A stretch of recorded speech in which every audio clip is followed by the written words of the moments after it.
Welcome to our channel. Today we how to verify if your SSD supports NVMe using Windows Tools. Easy tutorial step by step clearly. To verify if your SSD supports NVMe using Windows Tools, begin by accessing the Start menu. Type Run in the search bar and open the Run application. In the Run dialog box, type CMD and press Enter to launch the command prompt. Once the command prompt is open, type MIC disk drive get model name, sized serial number and hit Enter. This command will display a list of your storage devices along with their details. Locate the SSD you want to check from the list displayed. Take note of the model number of your SSD. Now, open your web browser and search for the model number you identified.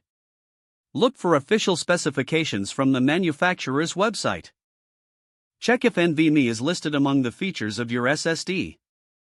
If your SSD supports NVMe, you can proceed to explore its capabilities. If you cannot find the information online, another method involves using the Windows PowerShell. Open the Start menu again and type PowerShell. Right-click on Windows PowerShell and select Run as Administrator. In the PowerShell window, type get PNP device where object, $_device ID match NVMe, and press Enter. This command will filter the connected devices for NVMe support. If your SSD appears in the results, it confirms NVMe compatibility. Should you see no results, this indicates that your SSD does not support NVMe. This process allows you to verify SSD compatibility with NVMe using Windows Tools effectively. If the page does not load, refresh the browser or try again in a private or incognito window. Make sure you are using the correct email address, then retype it carefully to avoid small typos. If your password is not accepted, use the reset option and create a new strong password you can remember. Check your spam folder for verification or security emails, then complete any requested confirmation steps. Enable two-factor authentication if available to improve account security and reduce unauthorized access risk.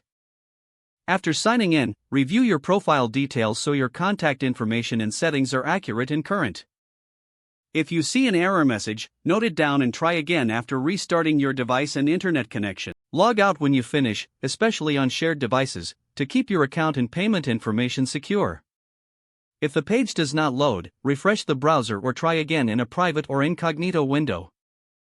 Make sure you are using the correct email address, then retype it carefully to avoid small typos. If your password is not accepted, use the reset option and create a new strong password you can remember. Don't forget to like this video and subscribe to our channel for more step-by-step tech guides.